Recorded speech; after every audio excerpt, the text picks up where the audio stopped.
Good afternoon. Welcome. Thank you very much for making the time. Sorry to be a bit late. I know there is a lot on in Calgary. Stampede.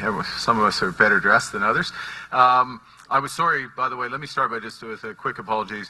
The weather, biblical weather last night in Ottawa meant that I couldn't make it to Edmonton, couldn't make it to Mill Woods for Canada Day. Celebrate Canada Day, but I am thrilled to be here in Calgary today to celebrate Canada Strong Day. 3 weeks ago, Premier and I had a discussion after this, immediately after, but 3 weeks ago in France, the G7 leaders called on Canada to provide the reliable energy that the world needs to realize our full potential as an energy superpower. This morning I was in BC, I was in Vancouver with Premier Eby. We announced a landmark agreement that does a number of things, seizes opportunity through major energy projects, new trade corridors, critical minerals developments, projects that will help move Canadian energy to new markets, new partners around the world. Cet après-midi, je me suis entretenu avec le président Marcos des Philippines, un pays de 120 millions d'habitants, l'un des marchés émergents les plus florissants dans le monde, et nous sommes sur le point de conclure deux accords importants qui augmenteront près de 200% nos échanges commerciaux bilatéraux d'ici 2035, et nous avons eu une discussion très complexe, très fondamentale sur les occasions d'albertage, d'énergie canadien. Now, this evening, I'm very pleased to join Premier Smith here in Calgary to announce new measures that will unlock Alberta's energy for the world. These measures will build the strength of our entire country. They will take control of our future. They will bolster our sovereignty. Today's announcements, and this is a lowball figure. You don't normally get lowball figures from politicians. This is a lowball figure. Canadians' announcements will catalyze well over $200 billion in direct investments in Canada, create over 175,000 new jobs across the country, and we are just getting started. These benefits will be shared widely, including with Indigenous peoples as full partners, and they will create resources for the social programs on which Canadians rely. This is cooperative federalism at work. It's the kind of unity and collaboration that Albertans and Canadians rightly expect. They expect it on principle, and they expect it because it's required for Canada to prosper in a rapidly changing world. Parce que c'est la bonne réponse à une crise énergétique sur trois niveaux: l'abordabilité, la sécurité et le climat. Nos alliés le reconnaissent et les Canadiens le savent. You asked for it, we promised it, now we are delivering. Because when we work together, Canada controls its future. This is a new approach that helps us reach our full potential. One that builds in partnership, the federal government, Alberta, British Columbia, partnership with territories, partnership with Indigenous peoples, partnership with the private sector. Indigenous peoples, full partners in development, operating, and equity ownership. We've agreed, or at least I think that's what's in the submission that I may get momentarily, that the best route for a new pipeline is one that goes through one that already exists, south through the Trans Mountain Corridor to our Pacific coast, the gateway to the world's fastest growing markets. We've already agreed to reform carbon markets so they promote real emissions. We've already agreed to substantial methane reductions and to new measures, new incentives and reforms so that power markets can grow sustainably and affordably, and this being Alberta, significantly. We will maintain, the federal government will maintain the tanker ban to protect Canada's coastlines and precious habitats, and consistent with the MOU as a prerequisite for the pipeline, the Government of Canada, the Government of Alberta and the Oil Sands Alliance, the 5 companies in the Oil Sands Alliance, have now agreed on the terms to launch the Pathways Project, the world's largest carbon capture and utilization and storage project, which together with other emission reduction commitments in the agreement will achieve 16 million tons of emissions reductions per year, or the equivalent of taking 90% of the cars in Alberta off the road. Critically, what we've agreed is that the time for action is now.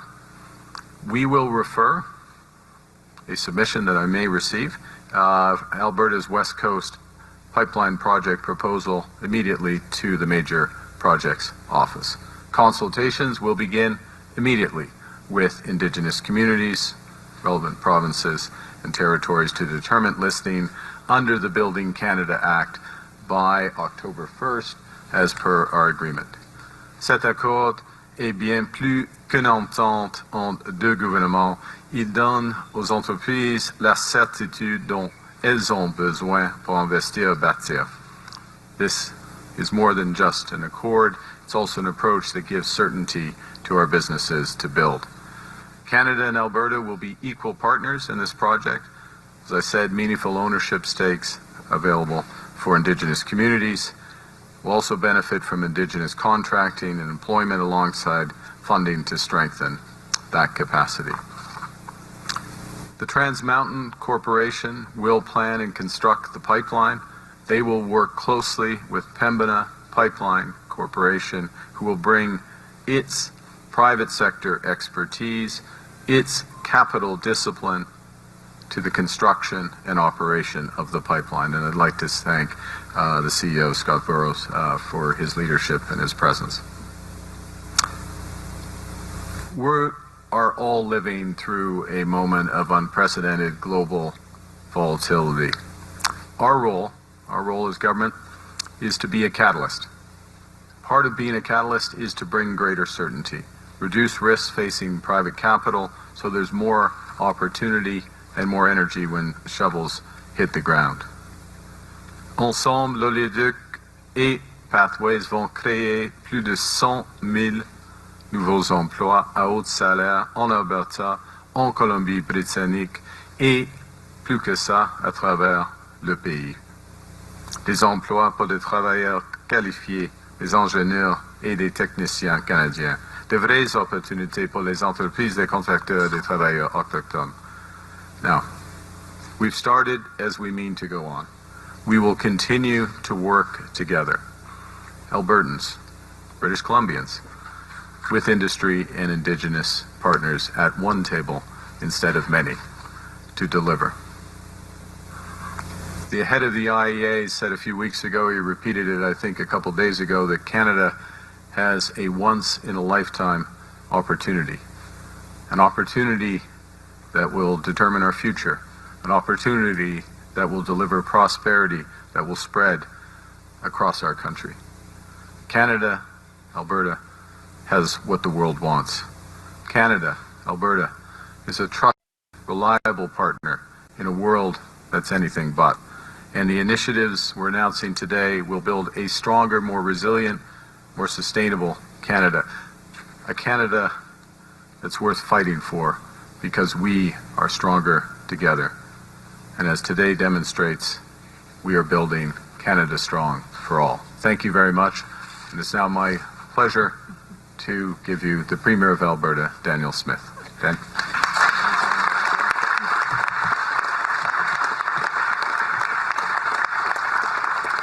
Well, thank you, Prime Minister, and thank you all for joining us today, along with my ministers, Brian Jean for Energy and Critical Minerals, as well as Rajan Sani, who is our Minister for Indigenous Relations and is going to be very busy over the coming months. I would also like to thank Trans Am Piping for hosting us. And today marks an important step forward for Alberta and for Canada. Beneath our feet here in Alberta, we stand on oil reserves valued at more than $9 trillion. This resource wealth presents our nation with boundless opportunities. Developing these resources would equate to hundreds of billions of dollars in government revenue that could be used to support core social programs like healthcare and education, bolster Canada's national security commitments under NATO and unlock economic prosperity for Indigenous peoples. It would enable governments across the country to invest in the priorities that matter most while creating hundreds of thousands of jobs and driving unprecedented economic growth across the entire country. This is transformational wealth, an opportunity neither Canada nor Alberta can afford to leave unrealized, which is why I'm happy to stand here today and say that Alberta's government has formally filed our West Coast oil pipeline submission to the Federal Major Projects Office for Project of National Interest listing under the Building Canada Act. I'm also pleased to announce Alberta's government is entering into a partnership with Trans Mountain Corporation and Pembina Pipeline. Yes, Scott, this is the second time you've been with me today. I was surprised we didn't get any questions on this one this morning at the earlier one. And nice to see you as well, Kevin, along with the federal government to execute this vital nation-building project. This submission is the result of months of intensive work, bringing together world-class technical expertise, engineering analysis, economic modeling, and early engagement with Indigenous communities and partners. After studying both northern and southern route options, Alberta selected a southern route from Bruderheim, Alberta, to a deep-water VLCC-capable port terminal on BC's southwest coast. With the help of our technical advisory group made up of industry experts, we determined that this route offers the fastest, most cost-effective path to expanding Canada's energy exports. Following the existing Trans Mountain pipeline corridor, this project builds on existing infrastructure. It reflects feedback from Indigenous groups and the government of British Columbia, reduces regulatory barriers, given it would not be subject to the Oil Tanker Moratorium Act, and gets Canada's most valuable natural resource to global markets faster. The proposal also includes an equity ownership partnership and opportunity for Indigenous communities, and more details on this will be shared in the coming months ahead. There is no doubt whatsoever that this pipeline is a project of national interest, one that will help connect Alberta oil to global markets and strengthen our country's economic future for decades. The West Coast oil pipeline will transport more than 1 million barrels of oil per day to Canada's West Coast and strengthen access to growing Asian markets, helping to meet Alberta's goal to double oil production to 8 million barrels per day over the next 10 to 15 years. This project will be built safely and efficiently through an unprecedented public-private partnership between both the Alberta and federal governments with Pembina Pipelines, along with First Nations. And make no mistake, in addition to the substantial new royalties generated from the oil needed to fill this pipe, oil pipelines like this are very profitable. The profits from this pipeline will generate billions in revenues over the coming decades for the provincial and federal governments and will enrich Indigenous communities that choose to partner with us. And speaking of oil royalties, Alberta's government is also finalizing another agreement with the federal government and the Oil Sands Alliance to significantly expand oil sands production and advance Pathways, the world's largest carbon capture and storage project. Doubling oil sands production is a big task. Doing so in the most environmentally responsible manner is an even bigger task, but this agreement will allow us to achieve both. Our oil sands partners will have the incentives they need to launch a super cycle of production growth in Canada's most valuable deposit of natural resources, and Pathways will make Alberta bitumen among the lowest emission heavy oil globally. We've certainly come a long way from talk of phasing out Alberta's oil and gas, haven't we? And together these efforts position Canada to deliver energy that the world needs, responsibly and competitively. Obviously, it will take time, and there is much work ahead of all of us, but I say to all people across Alberta and across Canada, we will get the job done. The window of opportunity is open now. Recent global events have made it clear that Canada's safe and reliable sources of oil, gas, critical minerals are vital to the world's economy. As the Prime Minister knows, the recent communiqué from the G7 meetings in France specifically referenced Canada's opportunity to be an energy superpower to support global demand. We must go all in and seize it. Canada cannot lose another decade or more to delay and inaction. We've heard this very clearly from our international partners from Japan, South Korea, India, Malaysia, and Indonesia, as well as from across Europe. The message is consistent. The world is asking Canada to step up and provide a more stable, democratic, and reliable energy supply that countries around the globe are looking for. This is not just another energy project, it's a nation-building project that will unlock wealth and opportunity for millions of people across the country and provide desperately needed energy to millions more across the globe. The West Coast Pipeline doubling oil sands production growth, and the Pathways project together will define Alberta's and Canada's economic future. And now let's work together and build this pipeline. Thank you, and we'll be happy to take some questions. Thank you, Premier. Thank you, Prime Minister. Merci à vous deux.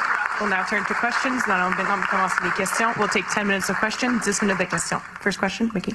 Maybe to both of you, but what guarantees, if any, have been made to Pembina regarding this being a viable investment by both governments? Well, I would say that one of the things that we knew we had to do in starting off down this pathway was to de-risk the project. There are many, many pipeline projects that got underway, and for one reason or another, got stalled out and abandoned the regulatory process after spending either hundreds of millions or even billions of dollars. That was the environment we found ourselves in.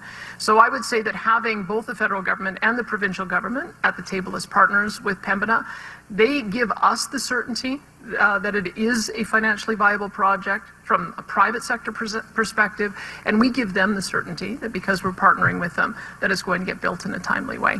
Did you want to comment, Prime Minister? Well, the first thing, I agree with everything, obviously, the Premier just said.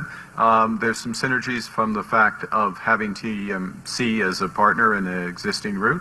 But there's what Pembina is bringing is expertise, capital discipline. I mean, they're renowned for their capital discipline, operating expertise and discipline, and that enriches it. But decisions will be made by all partners as it moves forward, as this process moves forward. It's financially viable, it's attractive, it unlocks enormous value for the country and value for the equity holders, which will include both our governments, federal government through TMX or TMC, as well as Indigenous partners. Next question. Prochaine question. Yeah, so I guess since it's a like public-private partnership for both, and if Prime Minister Carney could also answer in French would be nice. Yeah, like what portion will come out of Albertan or Canadian taxpayers' pocket? I mean, that remains to be negotiated, and that'll be one of the things that we take away. We wanted to get the high-level agreement of the partnership, and of course, it'll be the federal government, the provincial government, Indigenous stake, as well as Pembina, so it'll be negotiated over time. But what I would say is that when you look at some of the recent projections that were done by ATB about what 1.5 million barrels of additional oil sands production would do for our country, this would be 1 million barrels. They talked about $30 billion. This would be $20 billion per year, every year, for as long as the pipeline operates. And so those will be the kind of revenue figures that we're looking at. And then the ownership stakes will be negotiated on that basis once we look at finalize the terminal point, finalize the route, finalize the costs. Et peut-être ce serait plus utile de répondre seulement en français. C'est pas une question d'une dépense fédérale, ce sera un investissement du gouvernement du Canada, fait par la corporation TMC, premier point. Deuxièmement, il faut reconnaître que maintenant, l'investissement de TMX qui existe, l'oléoduc qui existe, c'est comme Madame la Première ministre vient d'indiquer, c'est très rentable. C'est très rentable pour tous les Canadiens et les Canadiennes. Et ce sera une autre oléoduc qui sera rentable. Alors, pas une dépense, c'est un investissement pour le bénéfice de tous les Canadiens et les Canadiens. Avant les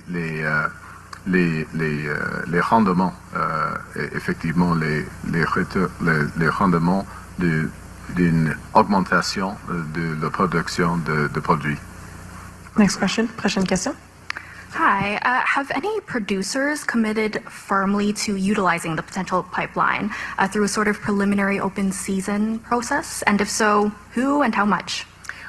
One of the conversations we were having with the Pathways group of companies, and remember there are only 5 oil sands companies in that oil sands alliance, was how we do that dual investment one, not only the pipeline, but also the investment in the Pathways project to reduce emissions, but also the investment that is going to significantly increase our oil sands production so that we can fill this pipeline and others that are out there being proposed. So that process will come a little bit later when it comes to commitments, but the fact that they were walking this pathway with us to make sure that we had a three-part agreement. We'll continue our discussions with the Oil Sands Alliance and making sure that we have the right market conditions so that they can expand their production. But that's also one of the additional agreements that will stem from the agreement that we have today.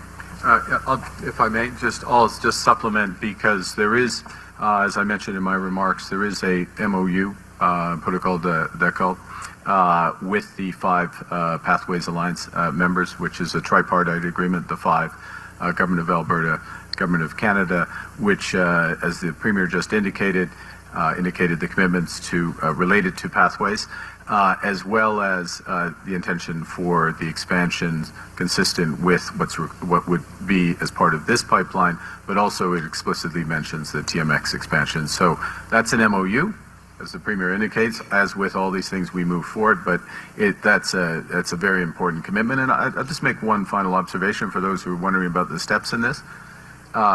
We had our original MOU in November, which gave the intents of where we were going to go.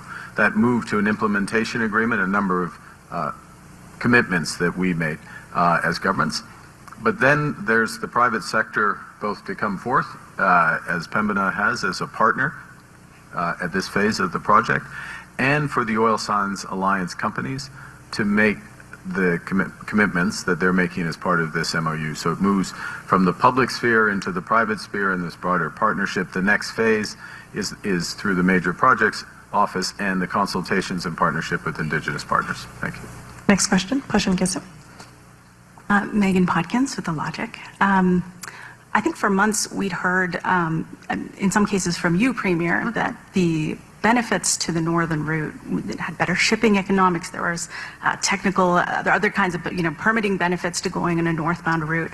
You've settled or agreed on a southbound route. Is there not a concern or a risk here that we're trading a more commercially viable project for a politically palatable one? I can tell you that we looked at both projects, and in fact, the southern route had key advantages of using an existing pipeline route, existing established relationships with the Indigenous partners and potential partners along that line, as well as the ability to reduce the amount of time to get it to market. And anyone in the private sector will tell you it's those delays that are to be in production and to be earning revenue, which is one of the big factors for consideration. So as we looked at this one and realized that they're fairly comparable when it comes to the amount of dollars that would have to be outlaid, but we'd likely be able to build this one a couple or more years faster. That factored into the decision making.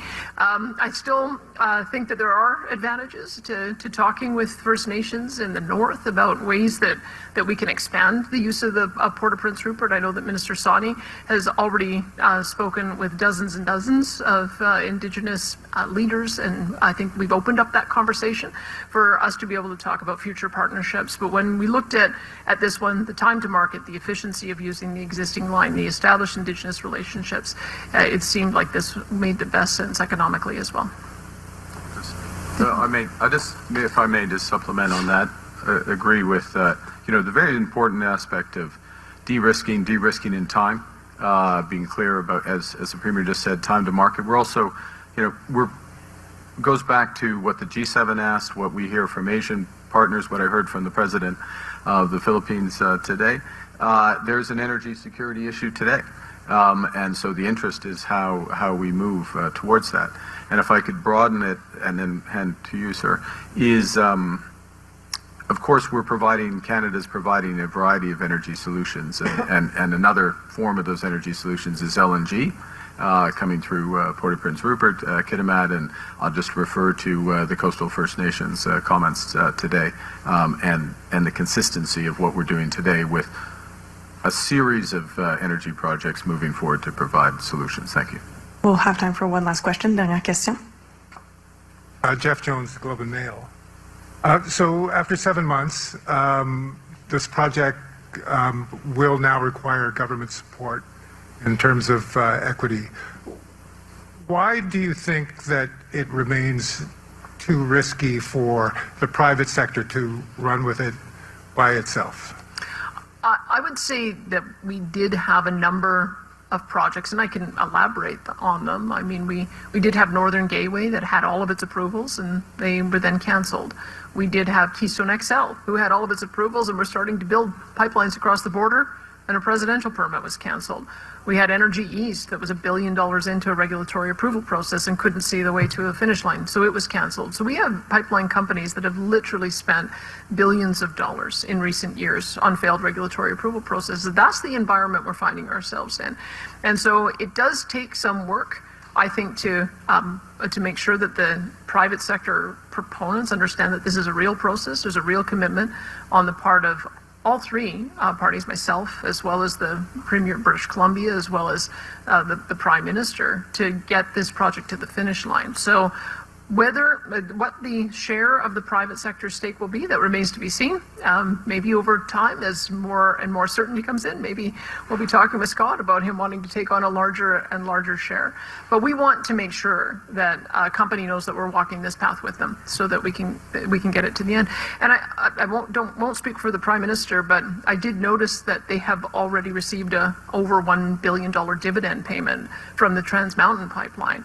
And so it seems to me that once you get through the construction process and you start earning revenue, it is an incredibly lucrative type of infrastructure that will benefit taxpayers. That was our consideration as well, but I'll turn it over to the Prime Minister.